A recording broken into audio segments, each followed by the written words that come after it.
dijadikan budak, diperbudakan di Mesir 430 tahun. Kalau kamu membaca Keluaran 15, 430 tahun. Orang Israel, umat pilihan Tuhan, pernah diperbudakan di Mesir.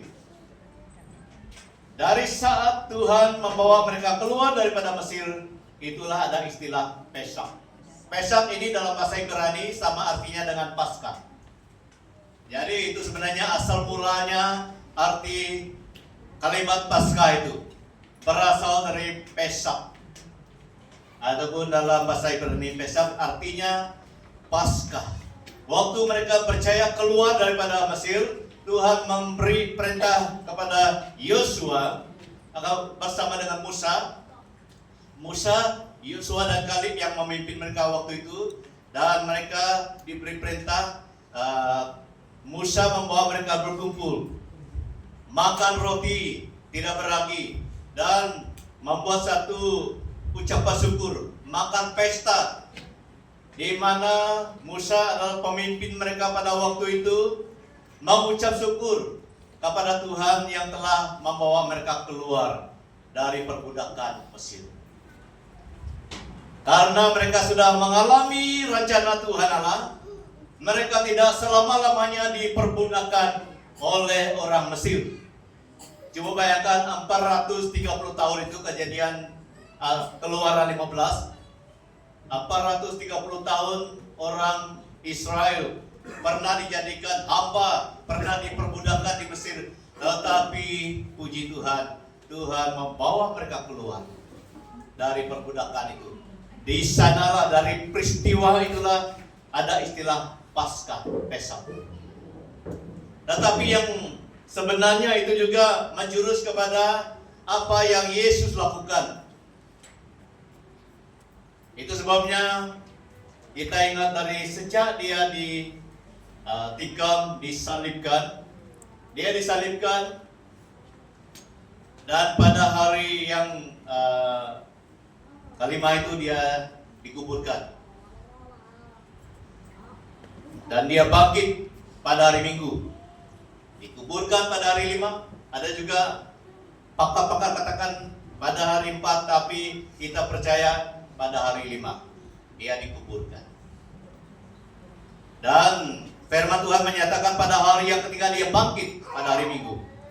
Waktu ada rombongan perempuan pergi ke kubur, melihat hanya malaikat yang mereka lihat dalam kubur. Malaikat itu berkata kepada mereka, dia tidak ada di sini, dia sudah bangkit, dia pergi ke Galilea, seperti yang difirmankan. Dia pergi ke Galilea, kamu harus menemukan dia di Galilea. Di sanalah dia menunggu kamu, seperti yang pernah dia janjikan. Dari sana arti Paskah yang sesungguhnya, yang sempurna juga kita rayakan. Mulai dari Musa dan orang Israel setelah diperbudakan, keluar dari perbudakan Mesir, sampai kepada Tuhan Yesus yang menyempurnakan pembebasan itu. Karena pembebasan yang terjadi waktu Musa hanya orang Israel saja. Tetapi pembebasan yang dilakukan oleh Yesus bukan untuk orang Israel saja, tetapi kepada semua bangsa. Amin. Jadi dia sangat luas lagi, saudara. Ini Paskah yang sangat luas, pembebasan dari perbudakan. Jadi arti Paskah itu juga adalah keluar dari perbudakan ataupun bebas daripada hamba dosa dan kejahatan. Tetapi Yesus membebaskan bukan hanya orang Israel, tetapi semua bangsa. Jadi Bapak Ibu saudara-saudara yang kasih, kita harus bersyukur dan berterima kasih karena Yesus sudah membebaskan kita semua. Itu arti yang sangat besar dalam Paskah yang perlu kita terima dan kita syukuri. Jadi oleh karena itu adalah perbuatan Tuhan yang mulia, kita perlu ada respon seperti mana tema kita ini. Respon terhadap pengorbanan Yesus.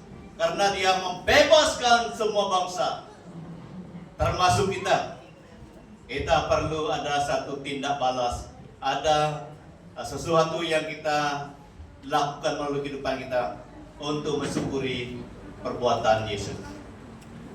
1 Petrus 4 ayat 1 sampai 2. Firman Tuhan berkata, jadi karena Kristus telah menderita penderitaan badani. Ya benar, 2000 tahun dia sedang menderita badani di salib. Dan kamu pun harus juga mempersenjatakan dirimu dengan pikiran yang demikian. Karena barang siapa telah menderita penderitaan badani, ia telah berhenti berbuat dosa. Supaya waktu yang sisa, jangan kamu mempergunakan menurut keinginan manusia, tetapi menurut kehendak Allah. Jadi yang sisa sekarang ini adalah sekarang. Yang sisa dengan kita hari ini adalah kesempatan yang masih ada. Apa yang kita perlu lakukan? Kita harus pergunakan bukan menurut. Jangan kamu pergunakan menurut keinginan manusia, keinginan diri kita sendiri. Tetapi yang sisa itu kita harus gunakan untuk menurut kehendak Allah. Ini respon yang sangat penting kita belajar hari ini. Kalau kita melihat Yesus sudah sepenuhnya menderita secara badani untuk kita. Dia memikul salib itu untuk kita. Dan di sampingnya itu adalah Simon dari Kirene. Simon dari Kirene itu datang waktu itu dan dia dipaksa, kalau kamu baca firman Tuhan, dia dipaksa menolong Yesus, memikul salib itu bersama dengan Yesus sampai ke Golgota. Jadi tidak ada yang kurang yang pernah Tuhan lakukan untuk kita. Tidak ada yang kurang, saudara. Kalau kita melihat seluruh tubuhnya luka. Ada juga kami belajar tentang luka-luka yang ada di dalam tubuhnya itu. Begitu banyak, saudara. Hampir muka-mukanya itu tidak kelihatan. Tidak pernah kita menderita seperti Yesus. Dia menderita bukan untuk dirinya, dia menderita untuk kita. Jadi itu sebabnya kita perlu berpikir kenapa dan apa yang perlu saya lakukan untuk Tuhan yang pernah menderita untuk saya. Apa yang perlu saya lakukan untuk mensyukuri, untuk mengucap syukur, untuk berterima kasih kepada Tuhan yang pernah menderita untuk saya. Dalam hati kita perlu ada satu pemikiran yang seperti itu, supaya ada semangat yang datang daripada dalam hati kita, karena itu adalah semangat iman. Dan roh Tuhan akan menolong kita. Jadi tema kita pada hari ini adalah respon, tindak balas kita. Apa yang perlu kita lakukan terhadap pengorbanan Yesus, karena dia sudah selesai melakukan itu. Kalau kita melihat Passion of Christ itu satu drama yang memberi satu lakunan tentang apa yang pernah ditanggung oleh Yesus. Dia diludah, para askar-askar juga pernah memukul dia. Mereka mengejek dia, memberi dia mahkota duri. Dan saya melihat duri itu di Israel. Saya pernah melihat itu, terlalu panjang dan keras. Patutlah kepala Yesus itu luka, karena duri itu bukan seperti duri yang ada di Malaysia ini. Itu duri daripada satu kayu yang begitu keras. Apabila dia dianyam menjadi mahkota diletakkan di kepala Yesus, pasti mengeluarkan darah. Jadi saya rasa kita pernah kena luka duri apapun, tetapi tidak pernah seteruk apa yang dialami oleh Yesus di kepalanya. Karena kepala itu merupakan satu bagian yang sangat penting. Itulah yang diberikan oleh askar Romawi, penggenapan yang pernah dinubuatkan dalam perjanjian lama. Yesus melalui semuanya itu, dia diludah. Saya percaya di antara kita ini ada yang belum pernah diludah oleh orang lain karena kita dihina. Tapi Yesus pernah. Dia pernah diludah karena mereka pikir dia adalah orang yang perlu terima penghinaan seperti itu. Tetapi dengan penuh kasih dia tanggung semuanya sampai di kayu salib. Jadi Bapak Ibu Saudara, saya mau kita berpikir apa respon kita terhadap pengorbanan Tuhan. Hari ini kita berpikir bersama-sama. Yang pertama yang perlu kita lakukan adalah kita menghargai dan menghormati pengorbanan Yesus. Kita hargai dan hormati apa yang pernah Yesus lakukan. Jadi karena Kristus telah menderita penderitaan badani, kamu pun harus juga mempersenjatakan dirimu dengan pikiran yang demikian. Karena barang siapa telah menderita penderitaan badani, ia telah berhenti berbuat dosa. Ini satu perbuatan yang perlu kita lakukan bersama-sama. Berhenti berbuat dosa. Jadi yang pertama, untuk menghargai dan menghormati pengorbanan Yesus, kita pun siap menderita. Dalam halnya kita mau mengkabarkan tentang kebenaran Tuhan. Itu sebabnya kita diberi kepercayaan untuk menjadi majelis gereja, EJK pelayanan, dan juga guru-guru seluruh minggu. Bukan hanya semata-mata mengisi apa yang kosong, tidak, saudara. Itu memberi kesempatan kepada kita untuk menyatakan kesyukuran kita kepada Yesus yang sudah menderita bagi kita. Walaupun kita tidak menjadi majelis gereja semua, tetapi ada bagian yang lain. Kita menjadi pendoa, kita menjadi penyanyi, penari rebana, penyanyi latar dan sebagainya. Kita juga diberi kesempatan untuk menjadi guru sekolah minggu dan sebagainya. Ada banyak potensi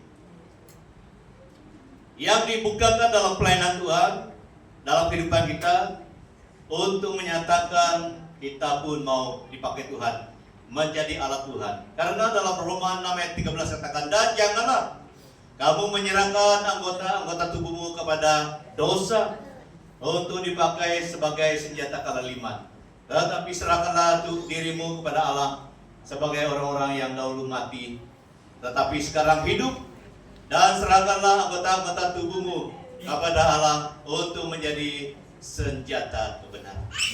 Senjata kebenaran. Itu sebabnya kita diberi kesempatan melayani, dan kita menjadi anggota gereja.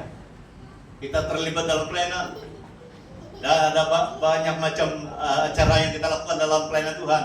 Ada kelompok saya, kita rela saja orang datang berkumpul di rumah kita karena kita mau menggunakan tempat kita untuk menyembah Tuhan. Amin. Banyak cara. Dan kadang-kadang ada hari keluarga. Tidak lama ada hari keluarga bulan 5. Kita mau terlibat semua untuk sama-sama bersukacita menjadi anggota gereja Tuhan. Tanpa ada banyak alasan. Kalau banyak alasan itu saya kurang tahu. Tetapi apabila kita mengerti bahwa Tuhan sudah menderita bagi kita, kita siap sedia untuk terlibat dalam apapun cabang-cabang pelayanan, karena kita mau menyatakan kesyukuran kita kepada Tuhan. Demikian juga Paulus. Apabila Paulus mengerti bahwa Tuhan sudah berkata kepada dia, Saulus, Saulus, kenapa engkau menganiaya aku? Jadi dari sana dia berubah. Kita perlu menjadi orang yang ciptaan baru dalam Tuhan. Walaupun pengalaman kita mungkin tidak sama dengan orang lain, tidak sama dengan Paulus, tetapi setiap kali kita dengar firman, pada waktu itulah Tuhan selalu bersuara kepada kita semua. Mungkin tahun bila saya kurang tahu, tapi apabila kita sudah mendengar firman Tuhan, itu merupakan satu seruan daripada Tuhan supaya kita berubah, supaya kita menjadi orang yang menyenangkan hati Tuhan seperti Paulus, seperti yang lain juga. Jadi ini perjuangan kita semua. Ini perjuangan kita semua. Kita sudah mendengar kabar baik, kita sudah melihat bahwa Yesus menderita untuk kita. Kita harus menjadi orang yang mau dipakai Tuhan dalam kehidupan kita. Yang kedua, jadi kalau kita mempunyai respon yang benar, yang baik, kita menghargai dan menghormati pengorbanan Kristus, kita harus terima pesanan itu. Jadi karena Kristus telah menderita penderitaan badani, kita telah berhenti dosa. Kita perlu berhenti berbuat dosa. Seperti mana yang dikatakan oleh Yesus pada perempuan itu. Jawabnya, tidak ada Tuhan.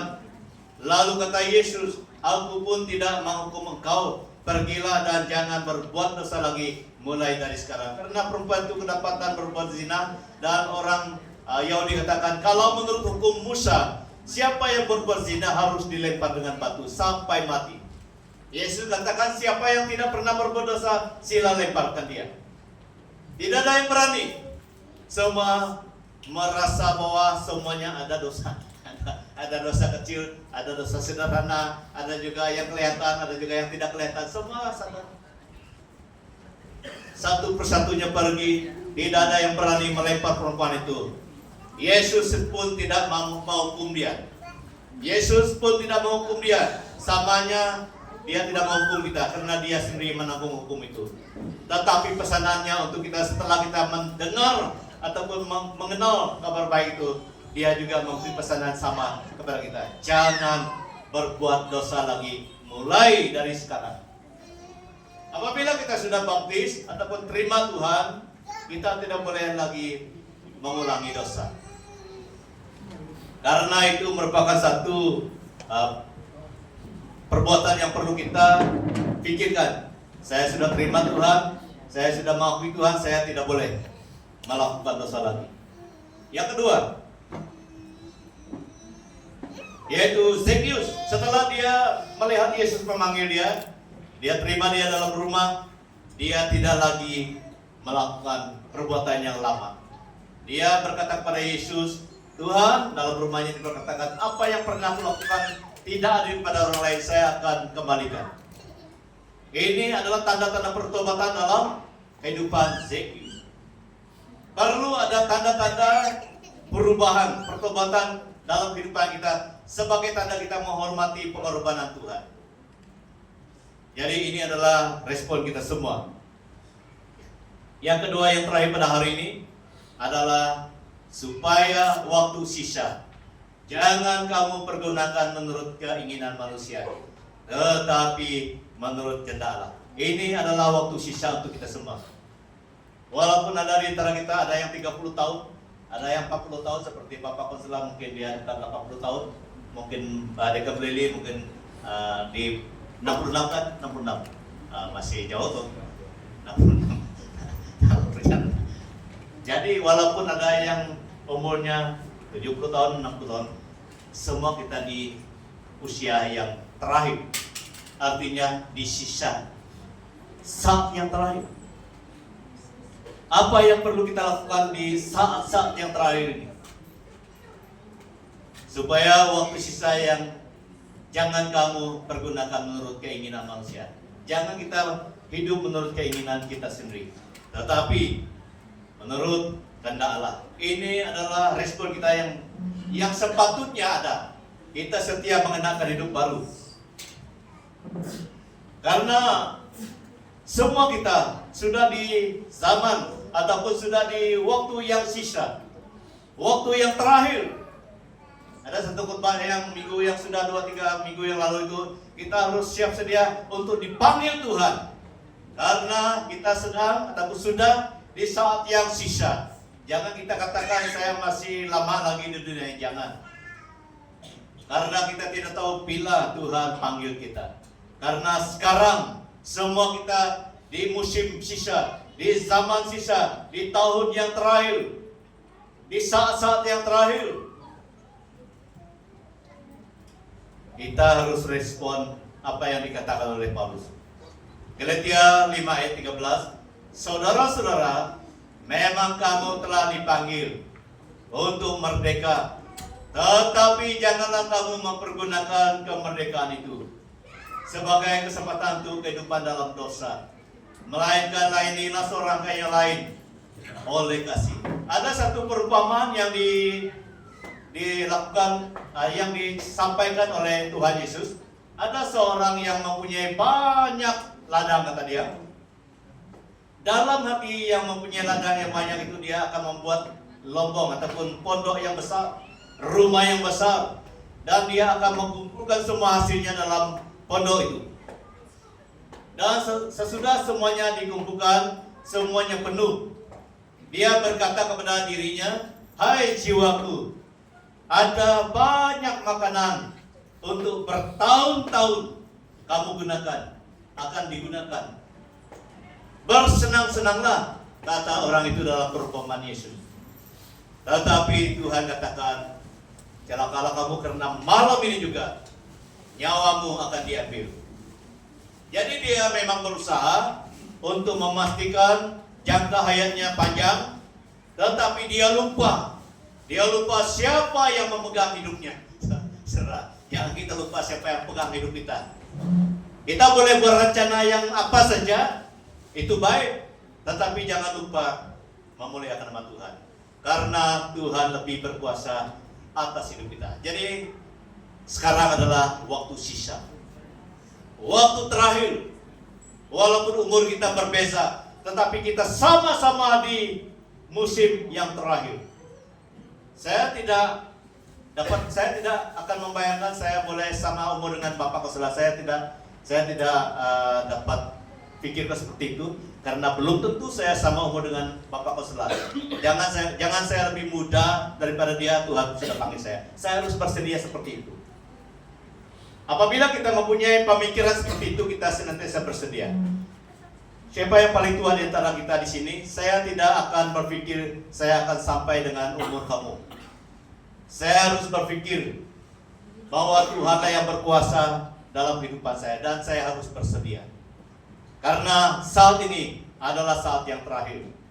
Oleh itu saya harus gunakan hidup ini untuk terus dalam kemerdekaan Tuhan. Jangan salah gunakan kemerdekaan. Galatia 5 mendorong kita, melarang kita supaya kita jangan salah gunakan kemerdekaan. Kita semua sudah dimerdekakan oleh Tuhan. Semua orang Kristen sudah dimerdekakan oleh Tuhan Yesus melalui tubuh dan darahnya. Tetapi Bapak Ibu saudara yang kasih, Paulus menegur kita melalui Galatia 5 ayat 13. Saudara-saudara, memang kamu telah dipanggil untuk merdeka, tetapi janganlah kamu menggunakan kemerdekaan itu sebagai kesempatan untuk hidup dalam dosa lagi, melainkan layanilah seorang dengan lain dalam kasih ataupun oleh kasih. Jadi masa sisa ini saudara, kita hidup dalam kasih, kita hidup sesuai dengan firman Tuhan, bukan menurut keinginan kita, tetapi untuk menyenangkan Tuhan. Yang kedua, kita melihat Yesus sudah disalibkan untuk kita, dikuburkan untuk kita, bangkit untuk kita. Dan perlu ada satu semangat dalam diri kita. Kita mau hidup bagi Tuhan. Seperti nyanyian Dia telah bangkit bagiku. Nyanyian yang pertama kita nyanyikan pada hari ini, Dia telah melakukan yang terbaik untuk kita semua, dan kita harus hidup bagi Kristus selama kita diberi kesempatan. Yang kedua, jangan kamu pergunakan menurut keinginan manusia. Jadi itulah respon kita setia menggunakan hidup kita yang baru ini, yang sudah diberikan oleh Tuhan ini, sebagai manusia yang menggunakan kehidupan yang ada bukan untuk keinginan kita sendiri, tapi menurut kehendak Tuhan. Kalau kita mau hidup sesuai dengan kehendak Tuhan, kita harus lihat Galatia 5 ayat 16. Maksudku ialah hiduplah oleh Roh, maka kamu tidak akan menurut keinginan daging. Karena keinginan Roh Kudus dengan keinginan daging itu berlawanan, saudara. Saya selalu sharing dengan jujur, dengan nyata bahwa kita masih di dalam tubuh yang dikuasai daging, bungkus dengan daging. Kalau kita semua dibungkus dengan daging, pasti ada keinginan daging. Tidak kira itu pendeta, tidak kira itu presiden BM, tidak kira itu presiden apapun, presiden Trump. Semua kita masih diganggu, masih diperdayakan oleh keinginan dari daging kita ini. Tetapi puji Tuhan, Tuhan sudah melengkapkan kita dengan Roh Kudusnya. Amin. Roh Kudus itulah yang diberikan dalam diri kita, orang percaya.